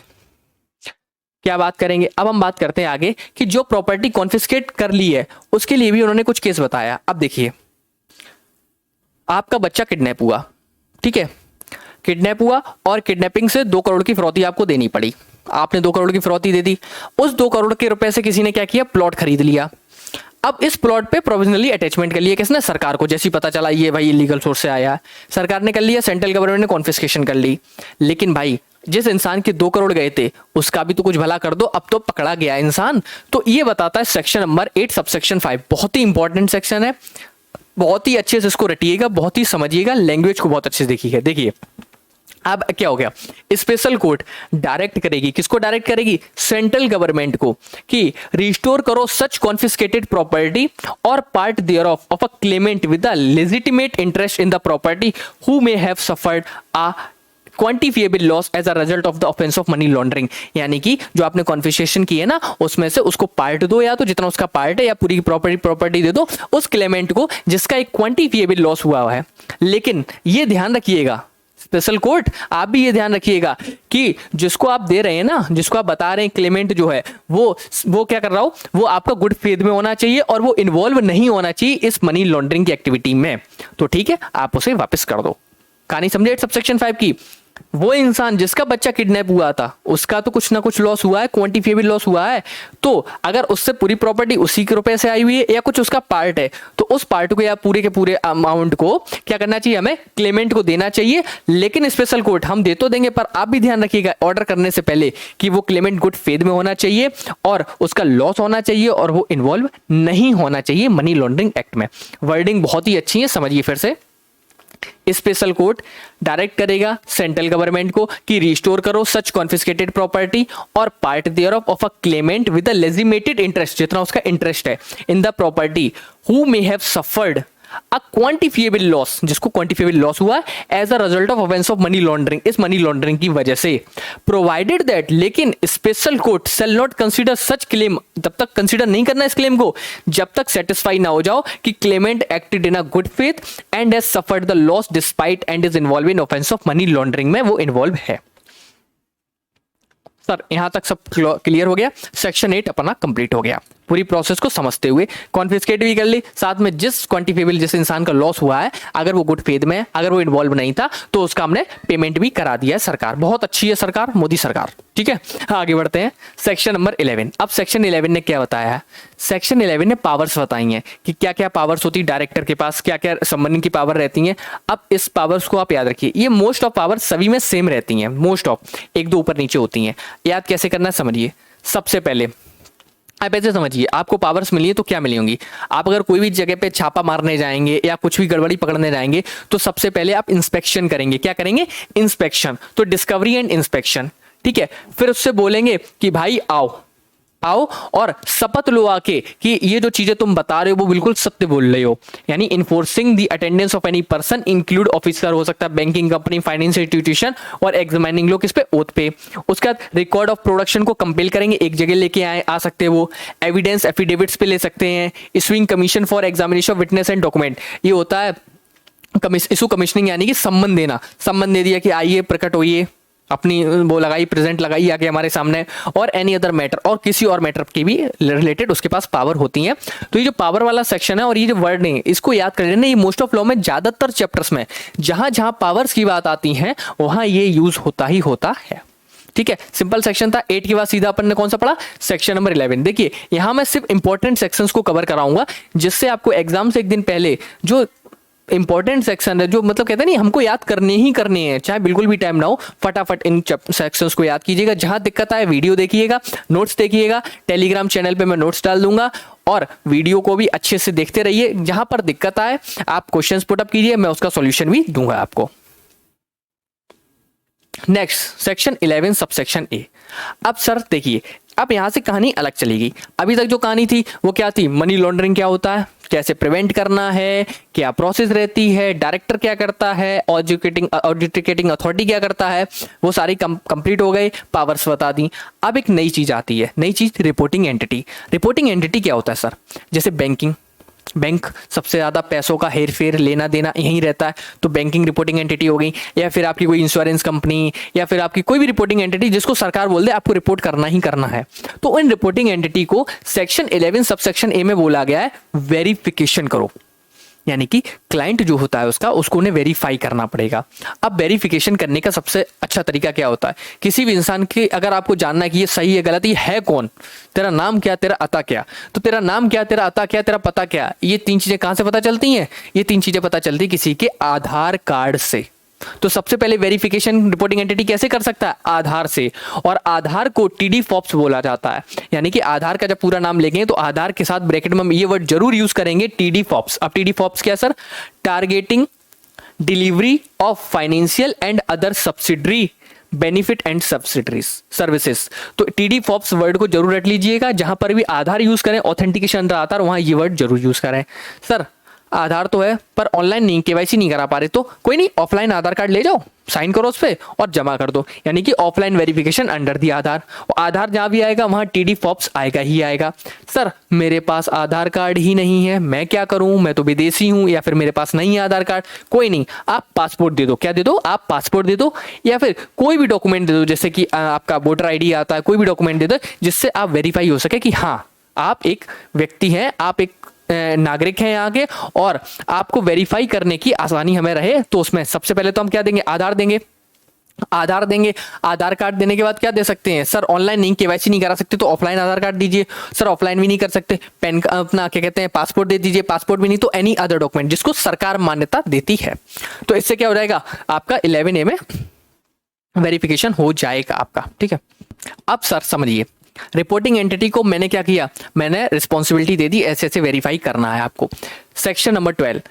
अब sir reporting entity, financial institutions, bank के कुछ ऑब्लिगेशंस होते हैं, सरकार कहती है ये काम आपको करने ही करने हैं, सरकार ने कुछ जिम्मेदारियां दे रखी हैं। सेक्शन 12 उन जिम्मेदारियां, उन ऑब्लिगेशंस की बात करता है। क्या? सबसे पहले हर रिपोर्टिंग एंटिटी को मेंटेन करना पड़ेगा क्या? Record of all the transactions, जो भी ट्रांजैक्शंस हो रहे हैं उनको रिकॉर्ड करना पड़ेगा। कितने के लिए? 5 साल के लिए। जहां से उन्हें ट्रांजैक्शंस हुए हैं, उनके और क्लाइंट के बीच में जो ट्रांजैक्शंस हुए वो कम से कम 5 साल के लिए उन्हें रिकॉर्ड करने हैं। पहला ऑब्लिगेशन ये। दूसरा, उन्हें डायरेक्टर को फर्निश करनी है इंफॉर्मेशन रिलेटिंग टू ट्रांजैक्शंस, जो ट्रांजैक्शंस हुए हैं उनके रिलेटेड उन्हें इंफॉर्मेशन भी फर्निश करनी है। सी एंड डी आपका ओमिट हो चुका। और ई, साथ में आपको एविडेंसेस को मेंटेन भी करना है, रिकॉर्ड भी। यानी ऑब्लिगेशंस क्या हुए? सबसे पहले तो क्या बोला उन्होंने? सबसे पहले बोला रिकॉर्ड्स को मेंटेन करो कम से कम 5 साल के लिए, फिर डायरेक्टर को उसे फॉरवर्ड करो। उसके बाद तीसरा चौथा ओमिट हो गया। और पांचवा उन्होंने क्या बोला? जो एविडेंसेस होते हैं, जो एविडेंसेस होते हैं उनको मेंटेन करो। सबसे इंपॉर्टेंट चीज, बैंक, रिपोर्टिंग एंटिटी सब कुछ ले रहे हो, कॉन्फिडेंशियल रखना, नहीं तो दिक्कत हो जाएगी। तो क्या बोला सबसे इंपॉर्टेंट कि every information maintain shall be kept confidential, confidential रखना पड़ेगा आपको सारी की सारी इंफॉर्मेशंस को। ठीक है सर। उसके बाद लेकिन सेंट्रल गवर्नमेंट क्या कर सकती? कुछ रिपोर्टिंग एंटिटी को बोल सकती ठीक है भाई एग्जाम है, तू जा मत कर, खुश रहे, अपनी जिंदगी जी ले। ठीक है, तो क्या हुआ? सेक्शन नंबर 12 ने बहुत अच्छे तरीके से क्या समझाया कि क्या जिम्मेदारियां हैं बैंकिंग कंपनी की, फाइनेंशियल इंस्टीट्यूशंस की, रिपोर्टिंग एंटिटीज की। सबसे पहले रिकॉर्ड को मेंटेन करो 5 साल के लिए, फर्निश करो डायरेक्टर को इंफॉर्मेशंस को, रिकॉर्ड मेंटेन करो डॉक्यूमेंट एविडेंस के। फिर क्या हुआ? एवरी इंफॉर्मेशन जो भी है वो कॉन्फिडेंशियल होनी चाहिए और सेंट्रल गवर्नमेंट एग्जम्पशन भी दे सकती है। तो अपन ने 11 पढ़ा, पावर क्या होती है। सेक्शन 11 ने पढ़ा, उसमें क्या बताया कि वेरीफाई करना है रिपोर्टिंग एंटिटी को। वेरिफिकेशन जहां भी आए सबसे पहले आधार कार्ड याद आना चाहिए, क्योंकि उसी में होता है तेरा नाम क्या, तेरा आता क्या और तेरा पता क्या। ठीक है, आधार कार्ड से हमने वेरीफाई कर लिया। नहीं आधार कार्ड ऑफलाइन दे दे, नहीं दे पा रहा है तो पासपोर्ट दे दे, है ही नहीं तेरे पास आधार कार्ड, और एक कोई भी डॉक्यूमेंट दे दे सेंट्रल गवर्नमेंट जिसको मान्यता देती है। उसके बाद सेक्शन 12 ने क्या बताया कि क्या क्या ऑब्लिगेशंस रहती हैं हमारी किसकी, रिपोर्टिंग एंटिटीज की, और वो रिपोर्टिंग एंटिटीज की हमने ऑब्लिगेशंस भी बता दी। अब sir 12AA access to information, director क्या कर सकता है? कॉल कर सकता है किसको? जो रिकॉर्ड हमने सबसे पहले ऊपर जो हमने मेंटेन किए, जो वेरिफिकेशंस किए हैं, उन सारे रिकॉर्ड को कॉल कर सकता है, कोई एडिशनल इंफॉर्मेशन भी मंगा सकता है। ठीक है सर। अब फर्निश करना पड़ेगा प्रिस्क्राइब टाइम में, और उसको कॉन्फिडेंशियल भी रखना पड़ेगा डायरेक्टर को। सिंपल सेक्शन है 12A, अच्छे से पढ़ लेना। 12AA इनहेंस ड्यू डिलिजेंसी, सबसे इंपॉर्टेंट, एक इसमें इंपॉर्टेंट, सबसे ज्यादा इंपॉर्टेंट सेक्शन जो मुझे लग रहा है इस बार आएगा।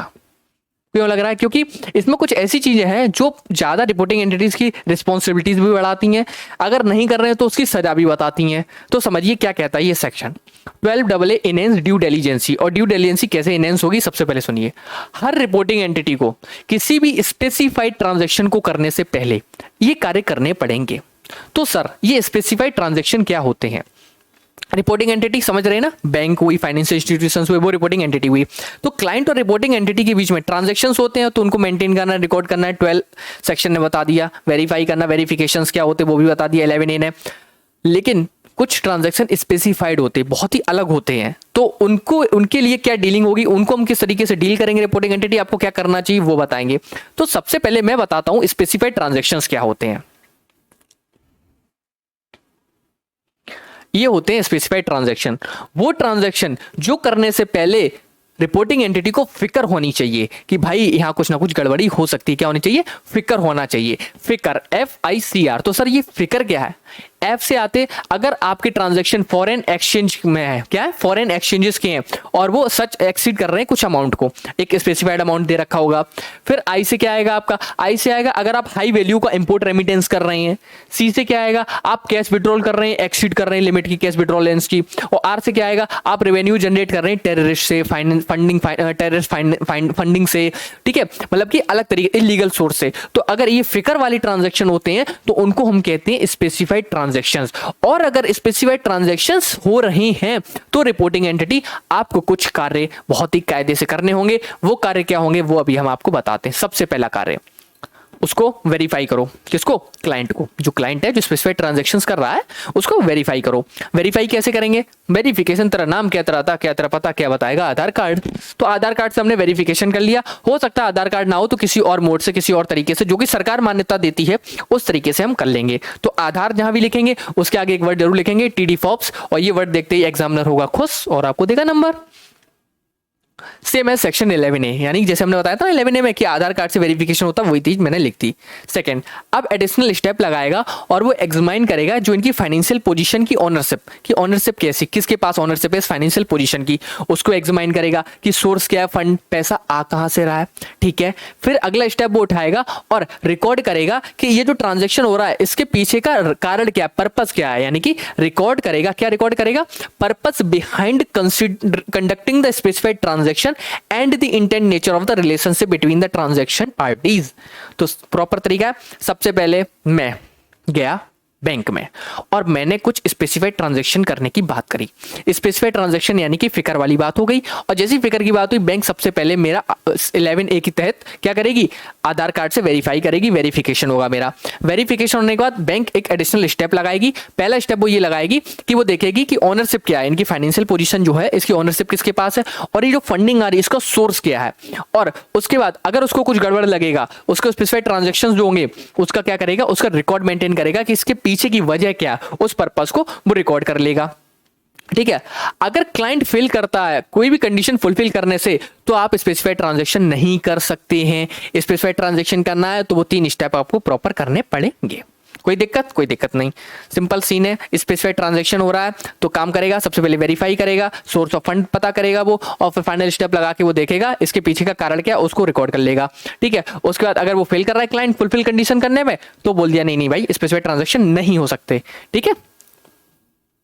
अब अगर स्पेसिफाइड ट्रांजैक्शन और series of specified transaction client ने जो किए हैं वो सस्पिशियस हैं और उनको लग रहा है कि प्रोसीड ऑफ द क्राइम यहाँ पे हैं, तो अब बैंक क्या करेगी, देखिए कहते नहीं है जब तक जुर्म साबित ना हो आप किसी को दोषी नहीं कह सकते हैं, तब तक वो दोषी नहीं होता। अभी जुर्म साबित नहीं हुआ है तो जुर्म तो यहाँ पे भी साबित नहीं हुआ है, यहाँ पे भी उनको लग रहा है रिपोर्टिंग एंटिटी को कि नहीं कुछ तो गड़बड़ है, यानी कि उनको लग रहा है, सस्पिशियस है और इन्वॉल्व हो सकता है, ठीक है। लाइकली टू इन्वॉल्व, यानी इन्वॉल्व नहीं लाइकली टू इन्वॉल्व है, तो वो क्या करेंगे, वो अपनी मॉनिटरिंग्स बढ़ा देंगे, वो अपने सोर्सेज को बढ़ा देंगे और रिपोर्टिंग एंटिटी इन ट्रांजैक्शंस पे ज्यादा ध्यान देगा।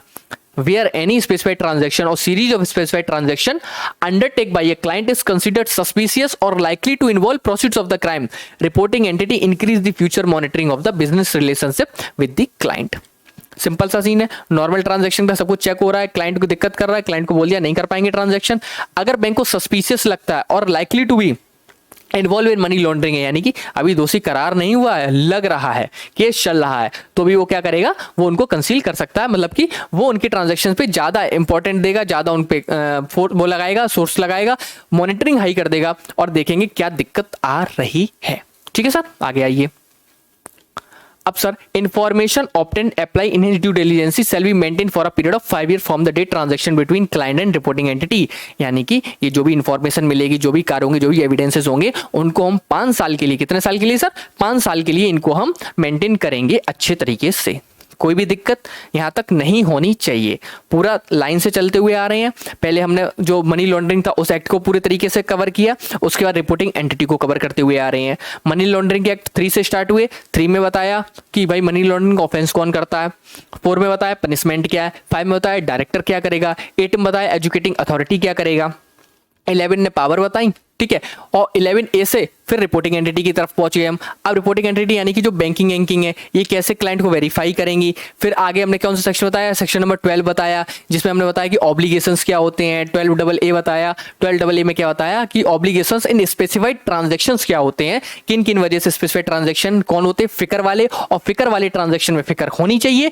तो उसमें उन्होंने 3 प्रोसेस बता दी। सबसे पहले वेरीफाई करेंगे, फिर हम अगला स्टेप उठाएंगे, और अगले स्टेप उठाते क्या करेंगे, सबसे पहले हम देखेंगे सोर्स क्या फंडिंग का, और फिर तीसरा सबसे इंपॉर्टेंट जो स्टेप होगा, फाइनल स्टेप होगा, थर्ड वाला स्टेप जो मैंने बताया था, वो क्या बताया था कि थर्ड वाला स्टेप जो था आपका, ये एडिशनल स्टेप लेंगे, record the purpose behind conducting the specified transaction. उसके जो पर्पस है उसको हम रिकॉर्ड कर लेंगे, ठीक है। उसके बाद सर हमने ये बता दिया क्लाइंट अगर फेल करता है तो उसका ट्रांजैक्शन नहीं करना है, और अगर बहुत सारी ट्रांजैक्शन है जिसमें आपको लग रहा है कुछ ना कुछ तो गड़बड़ है, सस्पिशियस है, तो रिपोर्टिंग एंटिटी आप मॉनिटरिंग बढ़ा देना, फ्यूचर मॉनिटरिंग बढ़ा देना। और लास्ट आपका सबसे इंपॉर्टेंट 5 साल के लिए मेंटेन करना है डेटा को, ठीक है सर। यहां तक सिंपल सॉल्यूशन हो गया आपका। देखिए चैप्टर कोई भी टफ नहीं है, पढ़ने का तरीका कैसे उसको इंटरेस्टेड बनाना है वो आपके हाथ में है। लॉ सबसे ज्यादा दिक्कत देता है कि वो इंटरेस्ट नहीं है, यार रटते कैसे रटें, सो रटना तो बहुत जरूरी, जब तक रटेंगे नहीं वहां लिख पाएंगे नहीं, पर रटना भी कैसे है वो स्टोरी बना के हम रट सकते हैं। लॉ और ऑडिट की जो सबसे अलग चीज है वो ये है कि ऑडिट में आप कीवर्ड्स को यूज कर सकते हैं, निमोनिक्स को यूज कर सकते हैं। जैसे आपका चैप्टर ऑटोमेटेड एनवायरनमेंट एंड आपका chapter due diligence and forensic audit, ये मेरे यूट्यूब चैनल पे आपको मिलेंगे, इनके मैं लिंक भी दे दूंगा। इन वीडियोस को देखेंगे तो आप इनको रट लेंगे बड़ी आसानी से। मैंने ऐसे उनमें कीवर्ड्स यूज कर रखे हैं जो आसानी से रट जाएंगे। एंड उसके बाद जो लॉ होता है उसमें आप रटने के साथ साथ आपको एक स्टोरी लाइन आप याद करनी पड़ेगी, कौन सा सेक्शन क्या बोल रहा है, किस तरीके से मुझे प्रेजेंट करना है, उसको आप इंटरेस्ट लेके करिए। इस चैप्टर को पूरी कहानी की तरह हम लोग रट रहे हैं और देखिए कितना आसान लगने लगा है। Sir section 13 power of director to impose fine. अब डायरेक्टर के पास पावर है कि वो फाइन लगा सकता है। तो सर डायरेक्टर को कोई मजे थोड़ी ना है कि चलो चलो बैठे क्या करें, चलो कुछ फाइन लगाते हैं, कुछ तो कारण होगा फाइन लगाने का। वो कारण अब हम पढ़ते हैं। देखिए मैं थोड़ा जल्दी इसलिए कर रहा हूं क्योंकि रिविजनरी वीडियो जितनी जल्दी आपकी कंप्लीट हो, जितनी जल्दी आप कवर कर सके इस चीज को, वो आपके एग्जाम के लिए बहुत ही जरूरी है और एग्जाम काफी नजदीक है। इसीलिए मैं थोड़ा जल्दी कर रहा हूं जिससे आपको जल्दी से जल्दी रिटेन हो सके चीजें और याद हो सके। तो सर सेक्शन 13 कैसे समझिए, अगर किसी भी स्टेज ऑफ इंक्वायरी पे और किसी भी प्रोसीडिंग पे डायरेक्टर को लगता है कि कुछ कॉम्प्लेक्सिटी है नेचर में, क्या कुछ कॉम्प्लेक्सिटी है ट्रांजैक्शन में, कुछ गड़बड़ है, कुछ ज्यादा कॉम्प्लेक्स हो रहा है, तो वो क्या कर सकता है, और उसका तो वो क्या कर सकता है, वो डायरेक्ट कर सकता है रिपोर्टिंग एंटिटी को कि अपने रिकॉर्ड को ऑडिट कराइए। क्या बोला, अगर किसी भी स्टेज ऑफ द इंक्वायरी पे या proceeding before him pay director को लग रहा है कि nature and complexity in the case में केस का जो नेचर है वो कॉम्प्लेक्स है, तो वो क्या कर सकता है, तो वो डायरेक्ट कर सकता है रिपोर्टिंग एंटिटी को कि अपने रिकॉर्ड्स को ऑडिट कराइए। किससे, अकाउंटेंट से। और अकाउंटेंट कौन सा होगा, अकाउंटेंट होगा पैनल ऑफ अकाउंटेंट जो मेंटेन कर रखा है सेंट्रल गवर्नमेंट ने, और जो एक्सपेंसेस है उसको बॉन्ड कौन करेगा, सेंट्रल गवर्नमेंट। बहुत ही कॉम्प्लिकेटेड हो गया ना, अभी आसान करते हैं, समझिए क्या होगा। अब जैसे प्रोसीडिंग्स चल रही, इन्वेस्टिगेशन चल रहे हैं, रिपोर्टिंग एंटिटी को हमने बता दिया ये करना है। अगर डायरेक्टर को लगा कि नहीं कुछ गड़बड़ है, कुछ कॉम्प्लेक्सिटी, कुछ समझ में नहीं आ रहा है, तो वो डायरेक्ट कर सकता है किसी भी कंसर्न रिपोर्टिंग एंटिटी को कि भाई अपने अकाउंट्स को ऑडिट कराइए। और ऑडिट किससे कराने, अकाउंटेंट से। पर वो अकाउंटेंट कौन सा होना चाहिए, वो अकाउंटेंट वो होना चाहिए जो कि पैनल में है, और वो पैनल में है जो कि मेंटेन किया किसने, सेंट्रल गवर्नमेंट ने। साथ में इस जो ऑडिटिंग वगैरह होगी इसके सारे के सारे खर्चे सेंट्रल गवर्नमेंट देगी। ठीक है सर, अब ये मैंने तो बोल दिया कि ये ऐसा ऐसा करना है, लेकिन ऑब्लिगेशंस बता दिए। लेकिन अगर रिपोर्टिंग एंटिटी किसी भी नॉन कंप्लायंसेस करती है किसी भी ऑब्लिगेशंस का, तो क्या होगा, तो समझिए। जैसी नॉन कंप्लायंसेस का ऑब्लिगेशन हुआ, सॉरी ऑब्लिगेशंस का नॉन कंप्लायंस, सॉरी ऑब्लिगेशंस का नॉन कंप्लायंसेस हुआ, वैसे ही सबसे पहले क्या करेगा, वो राइटिंग में आपका वो कर दे, वार्निंग दे देगा, ए भाई साहब गड़बड़ी कर रहे हो, आ जाओ लाइन पे। फिर डायरेक्ट करेगा रिपोर्टिंग एंटिटी को, स्पेसिफिक इंस्ट्रक्शंस देगा कि ठीक कर लो उस गलती को अपनी, और उसके बाद उनसे क्या कहेगा कि भाई रिपोर्ट भेजो एक इंटरवल में, कि आप क्या, आपका एक इंटरवल में आपकी रिपोर्ट आनी चाहिए, आपने क्या ठीक किया क्या ठीक नहीं किया। ठीक है सर, उसके बाद अगर कुछ गड़बड़ी होगी तो उस पर मॉनेटरी पेनल्टी भी लग सकती है, मतलब कि आपका पैसा भी जा सकता है रिपोर्टिंग एंटिटी, समझ लीजिए कितना जा सकता है, कम से कम 10,000 रुपए और ज्यादा से ज्यादा 1,00,000 रुपए हर फेल्यूर पे। यानी अगर आप कोई भी फेल्यूर करते हो ऑब्लिगेशंस का, तो पहले तो आपको वार्निंग दी जाएगी, आपसे बोला जाएगा ठीक कर लो, कर लिया तो ठीक, नहीं तो मॉनेटरी पेनल्टी है कितनी, कम से कम 10,000, ज्यादा से ज्यादा 1,00,000 रुपए। इस मॉनेटरी पेनल्टी को याद कर लेना बहुत ही इंपॉर्टेंट है। तो सर देखिए, अभी आपने सेक्शन नंबर 13 कवर किया, 12 के बाद 13, और 13 के बाद अब सीधे आएंगे आप सेक्शन नंबर 26 पे। 13 टू जा 26, और 26 क्या होगा, 26 होगा आपका अपील टू एप्लीट ट्रिब्यूनल। थोड़ा 2 मिनट शांति से यहां तक दोबारा से रिवाइज कीजिएगा, नोट्स देखिएगा अच्छे से, और फिर अब हम आएंगे अपील वाली प्रोसेस पे। अब क्या अपीलिंग होगी, कैसे तरीके से होगा, बात समझते हैं। सबसे पहले section 26 appeal to appellate tribunal. Section याद करने का तरीका जो मैं जैसे याद किया मैंने, 3 ने क्या बताया, तू गुनहगार हो सकता है, 4 पनिशमेंट दे देगा, 5 तरीका बता देगा, 5 के बाद 8 सीधा एजुकेटिंग अथॉरिटी पे चला जाएगा, ठीक है। 8 के बाद 11 पावर बता देगा, 11A वेरीफाई कर ले, 12 बताएगा क्या ऑब्लिगेशंस क्या होती हैं, 12AA क्या बताएगा ड्यू डिलिजेंसी स्पेसिफाइड ट्रांजैक्शन में क्या गड़बड़ी होती है, 13 बता देगा डायरेक्टर इंपोज कर सकता है पेनल्टी बाई रिपोर्टिंग एंटिटी तुम पे, क्योंकि यहाँ पे तो रिपोर्टिंग एंटिटी के लिए ऑब्लिगेशंस है ना, और 13 दूनी 26, 26 ने क्या बताया एप्लीट ट्रिब्यूनल। अब एप्लीट ट्रिब्यूनल कैसे याद करना है, तो देख यहाँ 2 लोग पीड़ित होंगे, एक मनी लॉन्ड्रिंग वाले जिनके खिलाफ एजुकेटिंग अथॉरिटी ने कुछ ना कुछ ऑर्डर कर रखा होगा, और दूसरे ये रिपोर्टिंग एंटिटी जिनके खिलाफ डायरेक्टर ने कुछ ना कुछ कर रखा होगा। तो सुनिए, डायरेक्टर और any person agreed by an order by the adjudicating authority और any banking company financial institution intermediary agreed by an order of the director.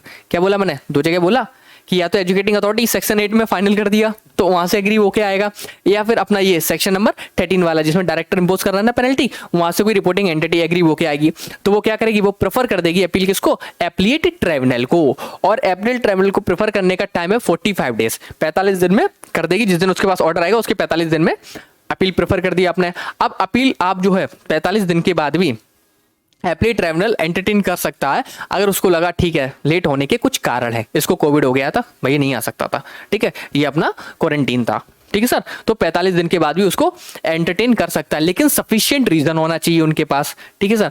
अब एप्लीट ट्रिब्यूनल को भी बोल दिया गया कि भाई ऑर्डर पास करो, या तो उसको क्या करो, थिंक फिट करो, कंफर्म करो, मॉडिफाई करो, या सेट असाइड करो ऑर्डर अपील अगेंस्ट को। और ये जो ऑर्डर अपील अगेंस्ट जो भी आएगा ये सारी की सारी पार्टीज को ऑर्डर हम दे देंगे, लेकिन सर एप्लीट ट्रिब्यूनल आपको भी एक टाइम लिमिट दे दी गई है, इसे एक्सपीडियसली एज पॉसिबल जो है वो फाइनल कर दो 6 महीने के अंदर।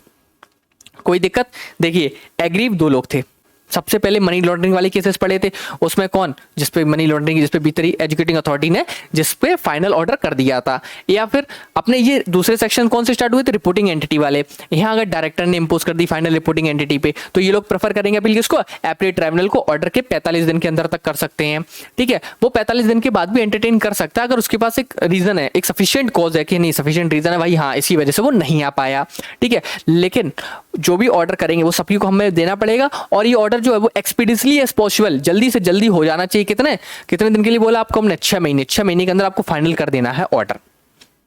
सर 26 में मिली मुझे एप्लीट ट्रिब्यूनल को, मैंने अपील दे दी, अब सर क्या होगा, कोई एप्लीट ट्रिब्यूनल से भी खुश नहीं हुआ तो वो हाई कोर्ट जाएगा, और हाई कोर्ट का सेक्शन क्या है 42, ये कैसे याद रहेंगे, 26 टू जा 52 -10 42, तो सर रटने का तरीका भी अलग है, तो 26 का डायरेक्ट सेक्शन नंबर 42 याद कीजिए, ट्रिब्यूनल को अपील के बाद सीधे हाई कोर्ट में जाएंगे। तो अगर कोई भी पर्सन एप्लीट ट्रिब्यूनल से कोई भी पर्सन एग्रीव्ड है तो वो क्या करेगा, हाई कोर्ट में अपील करेगा 60 दिन के अंदर, कितने 60 दिन के अंदर from the date of communication decision and order of appellate tribunal. अब सर 60 दिन के अंदर के 60 दिन के बाद भी हाई कोर्ट जो है वो एंटरटेन कर सकती है अपील को, अगर वही उसके पास सफिशिएंट रीजन है तो। अब सर सेक्शन 43 से 47 trial in special court, important sections हैं, रटने के तरीके नहीं है, आपको रटना ही पड़ेगा देख देख कर बुक में से जो उसकी लैंग्वेज है उसको, तो इन सेक्शंस को अच्छे से आप करिए, ये मैं आपके भरोसे छोड़ रहा हूं क्योंकि ये मैं भी छोड़ के गया था। तो जो क्लियर है वो यही है कि सेक्शन 43 से सेक्शन 47 अभी आप खुद कीजिए जितने जल्दी आप कर सकते, हो सकता है मेरे रटाने से जल्दी आप ना कर पाए, ठीक है सर।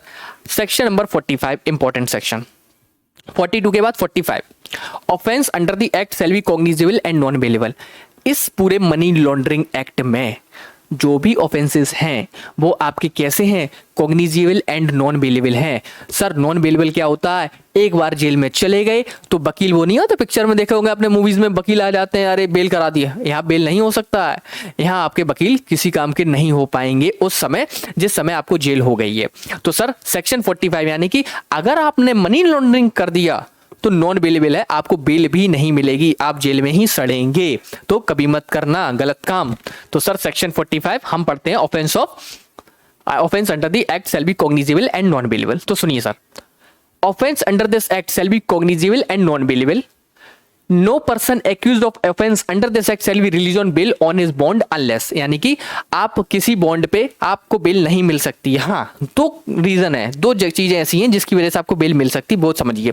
सबसे पहले, अगर पब्लिक प्रोसिक्यूटर, जो आपका पब्लिक प्रोसिक्यूटर होगा, उसने आपको अपॉर्चुनिटी टू अपोज दे दिया कि भाई ठीक है अपोजिशन में आओ, बताओ क्या दिक्कत है, ठीक है, अपोजिशन दे दिया, अपॉर्चुनिटी टू अपोज दे दिया, और उस अपॉर्चुनिटी की वजह से उसको, किसको, जज को लग रहा है, कोर्ट को लग रहा है, वो सेटिस्फाई है कि नहीं ठीक है, प्रोसीड्स ऑफ द क्राइम नहीं हुआ है, ये इन्वॉल्व नहीं है मनी लॉन्ड्रिंग में, और अगर हैवी, अगर हम इसे बिल दे भी देते हैं तो ये मनी लॉन्ड्रिंग नहीं करेगा। समझिए, सबसे पहले public prosecutor give opportunity to oppose applicant such release, and where the public prosecutor oppose the application, court is satisfied that there are reasonable ground for believing that he is not guilty of such offence and that he is not likely to commit any offence while on bail. अगर हम इसको bell दे भी देते हैं तो भी ये कोई ऑफेंस नहीं करेगा। अगर ये दो रीजन होते हैं तो उनको बेल मिल जाएगी। बहुत प्यारा, पहले बोल दिया no bail no bail no bail, फिर बोले अरे नहीं यार, हो सकता है कुछ गलत फंस जाए, कुछ लोगों को गलत फंसा दिया जाए, तो उनके लिए बोल दिया कि ठीक है, अगर पब्लिक प्रोसिक्यूटर अपोजिशन का टाइम देता है और अपोजिशन के समय पे कोर्ट सेटिस्फाई हो जाता है कि भैया ये ऑफेंस में इन्वॉल्व नहीं था, और अगर इसे हम बेल पे दे भी देंगे, इसको छोड़ भी देंगे, तो ये ऑफेंस नहीं करेगा। कुछ लोग और भी हैं जिनको हम बेल दे सकते हैं अगर उसकी उम्र 16 साल तक की है, 16 साल से कम का है, या वो वुमेन है, क्या है, वुमन है, या फिर वो सिक और इन्फर्म है, सिक और इन्फर्म है, ठीक है, और उसका जो मनी लॉन्ड्रिंग का जो अमाउंट है वो 1 करोड़ से कम है, तो स्पेशल कोर्ट उन्हें बेल दे सकती है। बेल देखिए, सिर्फ वुमेन होना, सिर्फ 16 साल से कम का होना, और सिर्फ सिक और इन्फर्म होना ही नहीं, वो जो मनी लॉन्ड्रिंग का अमाउंट है वो भी 1 करोड़ से कम है। अगर ये सारी दोनों चीजें अगर मिलती हैं तो आपको बेल मिल जाएगी, कोई दिक्कत नहीं आएगी। सेक्शन 45 प्यारा है, पेपर में आने वाला है, तो अच्छे से इसको याद करिएगा क्योंकि मेरे एग्जाम में भी ये आया था, ठीक है, offence of money laundering act. Next section, section 62, punishment for vexatious searches. अगर आपके घर पे कोई सर्च होती है, सीजर होता है, तो उसमें क्या पनिशमेंट होगी उसकी बात आ रही है। सबसे पहले तो वो सर्च कर लेंगे आपकी बिल्डिंग को, प्लेसेस को, आपको वो अरेस्ट भी कर सकते हैं, और हर ऑफेंस में कॉन्फिस्केशन जो होगी इंप्रिजनमेंट की वो 2 साल तक की रहेगी, और फाइन भी लग सकता है 50,000 या उससे ज्यादा। 63, पनिशमेंट फॉर फॉल्स इन्फॉर्मेशन। आपसे जो इन्फॉर्मेशन मांगेगी, अगर आपने गलत दे दी या आपने दी ही नहीं, आप लीगली बाउंड थे आंसर करने के पर आपने आंसर नहीं किया, या फिर आपने रिफ्यूज कर दिया कि मैं आंसर नहीं करूंगा, आपको सम्मन दिया कि आप सम्मन में नहीं आए, तो आपकी तो आप कह रहे हैं आपको पेनल्टी देनी पड़ेगी, जो कि 500 रुपए से कम नहीं होगी, और ज्यादा से ज्यादा 10,000 रुपए हो जाएगी हर फेल्यूअर पे। यानी जब जब आपको बुलाया आप नहीं गए, कम से कम 500, ज्यादा से ज्यादा 1,000 रुपए आप दीजिए आके, ठीक है। एंड जो इंटेंशनली डिसओबे करेगा डायरेक्शन को, जो 50 में हुए हैं, तो वो भी प्रोसीडिंग इंडियन पिनल कोड के तहत भी उसको सजा होगी, यानी कि पेनल्टी तो देनी है, साथ में आईपीसीसी के एक्ट के तहत भी आपको सजा होगी। तो ये सारे सेक्शंस अच्छे से रटिएगा, इस वीडियो को देखिएगा, स्टोरी लाइनअप को देखिएगा, कैसे किस तरीके से मुझे सारे सेक्शंस को जोड़ना है। देखिए, लॉ में पीएमएलए पढ़ाने का मेरा जो रीजन है वो यही है कि थ्योरी में इस समय सबसे ज्यादा बच्चों को दिक्कत हो रही होगी, कंफ्यूजन हो रहा होगा, कम से कम 4 बार 5 बार रट चुके हैं, रिवाइज कर चुके हैं, बट रिटेन नहीं होता है। रिटेन करने का तरीका यही है कि आप उसको एक स्टोरी लाइन में रखिए, एक तरीके से याद कीजिए, और एक बहुत ही इंपॉर्टेंट चीज बता दूं, एग्जाम में रिटेन हो जाएगा, टेंशन मत लीजिए, वही चीज बार बार पढ़िए। सबसे ज्यादा जो दिक्कत है बच्चों में वो ये है कि वो जो 3 घंटे का एग्जाम होता है, हम उसके बारे में सोचते हैं, अरे वहां याद नहीं आएगा। वहां याद से पहले वो जो 1 दिन 1.5 दिन का जो गैप मिलता है, हमको जो फोकस करना चाहिए वो ये करना चाहिए कि कैसे हम उन 1.5 दिन में अपना जो रिवीजन है वो प्रॉपर कर सकें। तो उसके लिए मैं सबसे इंपॉर्टेंट चीज आपको बता दूं कि वही चैप्टर्स को बार बार याद कीजिए, जो कि आपको 1.5 दिन में रिवाइज कर सकें। सबसे इंपॉर्टेंट चीज ये है, बड़े चैप्टर्स, जैसे मैं एक चैप्टर का नाम लूंगा सेबी बहुत ही बड़ा चैप्टर है, कवरेज जरूर 7 से 8 मार्क्स 10 मार्क्स तक की है, लेकिन आप उसको एग्जाम से पहले रिवाइज कर ही नहीं सकते, रट ही नहीं पाएंगे, तो क्या फायदा।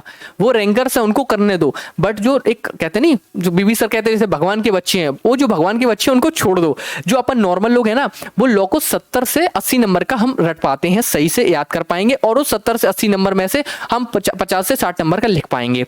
तो 70 से 80 क्या होना चाहिए, वो वही होने चाहिए जो हम 1.5 दिन में अच्छे से रिवाइज कर पाए। तो ये जो बड़े चैप्टर है, बहुत ही बड़े चैप्टर है, जो सच में रटते नहीं है, जो याद नहीं रहते, जो रिटेन नहीं होते हैं, उनको स्किप कीजिए। इस समय आपका फोकस सिर्फ और सिर्फ मार्क्स लाने का होना चाहिए कि मुझे पास होना है। लॉ और ऑडिट में कम से कम 50 मैं लेके आ जाऊंगा, क्योंकि अगर मेरा प्रैक्टिकल अच्छा है तो मैं उसमें एग्जाम्पशन लाके प्रॉपर कर दूंगा। बहुत से बच्चों की दिक्कत ये है जिनकी एग्जाम्पशन भी है कि 40 नंबर की वजह से रुके हुए हैं, तो उनके लिए मैं बस यही बोलूंगा कि थोड़े तरीके से पढ़िए, वो चैप्टर पढ़िए जो आसान है और जिनकी कवरेज ऑफ मार्क्स है वो ज़्यादा है। उस तरीके से करिए, अच्छे से पढ़िए, इस समय किसी की मत सुनिए, बस अपना करिए, अपना रटिए, अपना पढ़िए। जहाँ भी दिक्कत आए भगवान की पूजा कीजिए, थोड़ा अपना थोड़ी मेहनत लाइए, भगवान का आशीर्वाद लीजिए, परिवार वालों का आशीर्वाद लीजिए, अच्छे से पढ़िए और खुश होकर पढ़िए। सबसे इंपॉर्टेंट चीज़ है, एंजॉय कीजिए, थोड़ा बहुत एक आध घंटा भी निकाल लीजिए, करिए फैमिली के साथ बैठ के थोड़ा डिस्कस कीजिए, क्या सब्जेक्ट अच्छा है क्या नहीं है, क्या करना चाहिए। फैमिली वाले कुछ ना कुछ अच्छी राय देंगे ही देंगे। बाकी मैं अपना टेलीग्राम चैनल दे दूंगा, वहां आपको नोट्स भी मिल जाएंगे, जो और भी वीडियोस हैं उनकी मैं लिंक भी दे दूंगा, उनको अच्छे से देखिए। बस आप अच्छे से रटिए और बस पढ़ाई कीजिए और जल्दी से जल्दी पास होइए, क्योंकि सीए बनने के बाद बहुत मजा आता है। Thank you.